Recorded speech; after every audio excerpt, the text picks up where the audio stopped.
Hello, hello, hello, my beautiful people. Welcome back to another episode of The Motherload. I'm your host, LWB. Today's podcast is brought to you by Apple Podcasts, Spotify, Google Play, Spreaker.com, and a WWB production, with music by Mr. Andrew Riley.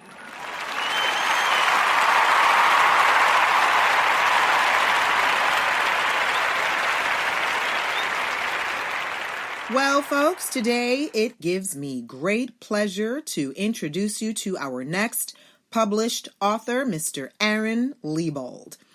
Aaron is a youth care worker with a passion for helping others. Writing has always been his primary means of self-expression, starting with song lyrics and poems as a youth, and transitioning into blogs later in life. In 2018, he decided to start writing more seriously and began working on his first novel. Recently, he has signed a publishing contract with Breaking Rules Publishing, and his second full-length novel, Genocide, will be available for sale in the near future. So how lucky are we today, beautiful people, to have an excerpt from Aaron's upcoming novel, Genocide. Here is his selection for your listening pleasure. When I woke in the morning, I struggled to identify if the previous night's events had actually occurred or if I had just had a horrible nightmare. This was a regular school day, so I followed my typical routine when I heard my mother call for me from the kitchen. When I arose from my bed, the pain and discomfort I was experiencing told me right away that my memories were real, and I really was taken to that hotel by my uncle.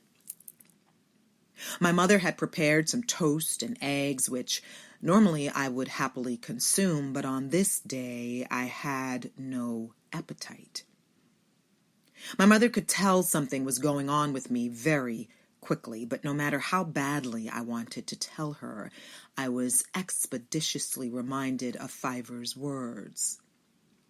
If I tell my mother, I will be taken to jail and I will never see her again.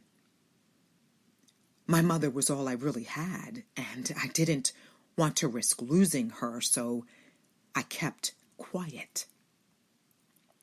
Before I left for school, I went to my room and picked up the hat from the cowboy set my mother had bought for me for my birthday.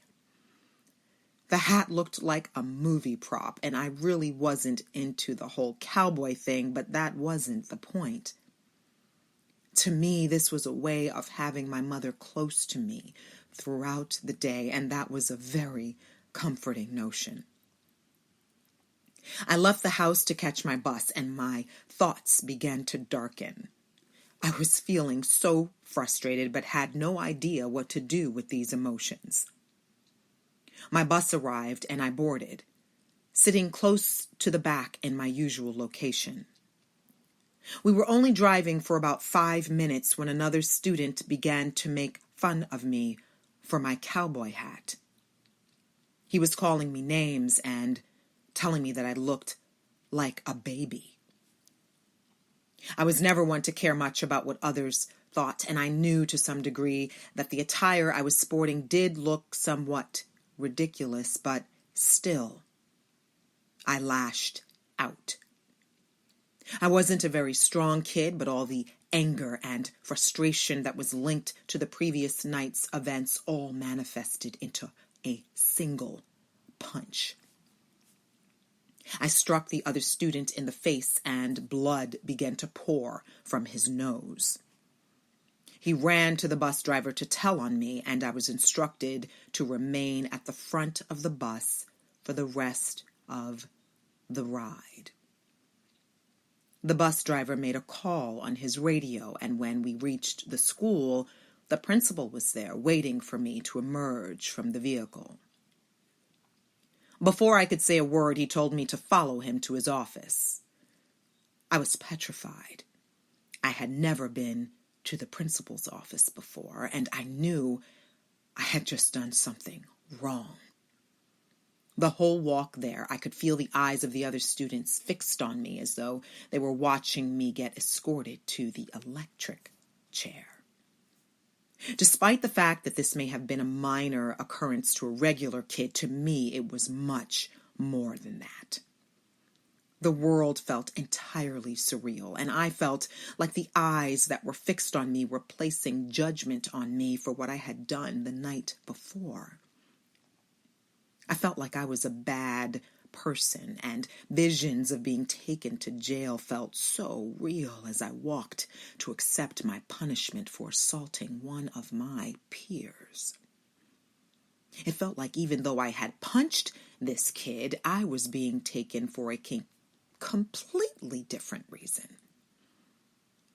We arrived at the principal's office with no words spoken, and he opened the door and motioned for me to go inside. I passed through the door, and he pulled out a chair for me to sit in, just across from his own seat at his desk. Without speaking, I sat in the chair and watched as he positioned himself across from me. "Do you know why you're here?" he asked in a very casual manner. I couldn't bring myself to speak, so I just nodded my head in affirmation.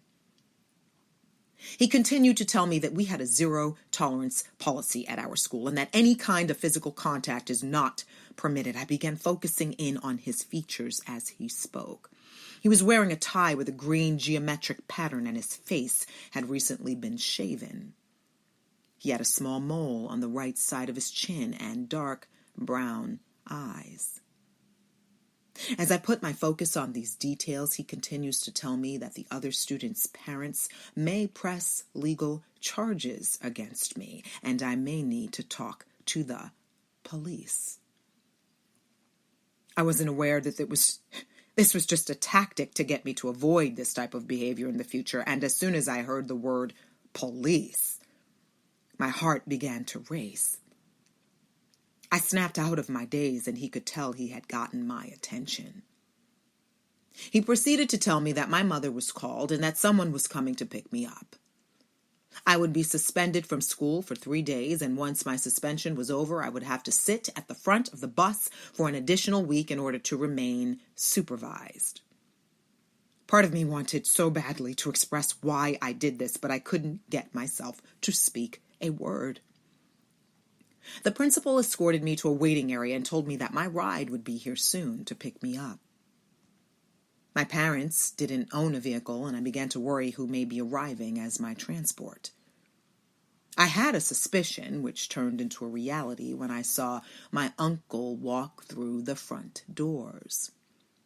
He approached me with a happy facade that made me feel sick. "Hey, sport, nice hat," he said loudly enough to be heard by school officials. He continued by stating, "I guess you got yourself in a bit of trouble." And I responded with a simple nod. As I followed Fiverr to his black SUV, I suddenly began having flashbacks to the night before. I knew I had no choice but to go with him, but I felt my body temperature rising, and I started to tremble as we got closer to the vehicle. When I went to reach for the door handle, I froze, just standing there staring at it. "Well, get in. What are you waiting for?" asked my uncle as he noticed my hesitation. I wanted so badly to say something to him, but no words would come out. I reached for the handle and opened the door. My stomach dropped when I saw the interior of the vehicle, but I closed my eyes and got in. "So what happened? You were fighting?" Fiverr inquired. I gave him an affirmative nod, and he continued with a smile, asking me, "Did you win?" I gave another nod, but I couldn't bring myself to say the things that were really on my mind. I wanted to tell him it was his fault I was so angry, and that I couldn't stand to see him smile when he talked to me about it. I wanted to tell him that he ruined my life in a single evening, and I wanted to tell him that I hated him, but I couldn't speak. The drive home was not very long, and Fiver kept trying to make small talk like he used to.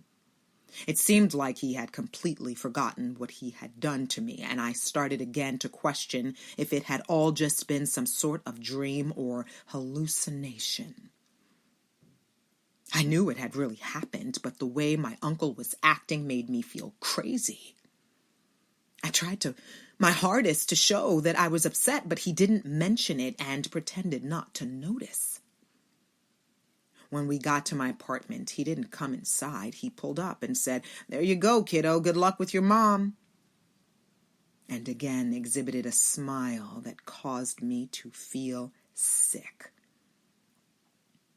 I still couldn't bring myself to speak to him and just gave him a final nod before exiting the black SUV. I walked slowly to my building, not entirely sure what to expect when I got inside. Mr. Aaron Lebold and his special selected excerpt from his upcoming published novel, Genocide. There we go, folks. It's his second full-length one. We're going to send links on where to find him, how to hook up with Mr. Lebold so that you can grab a copy as soon as it's available. We'd like to give a shout out to Breaking Rules Publishing for finding this jewel. And to all of you listeners out there, thank you so much. Until the next time on The Motherlode, I am LWB. Stay safe, stay home, and know you are not alone. We will get through this, folks. Be good.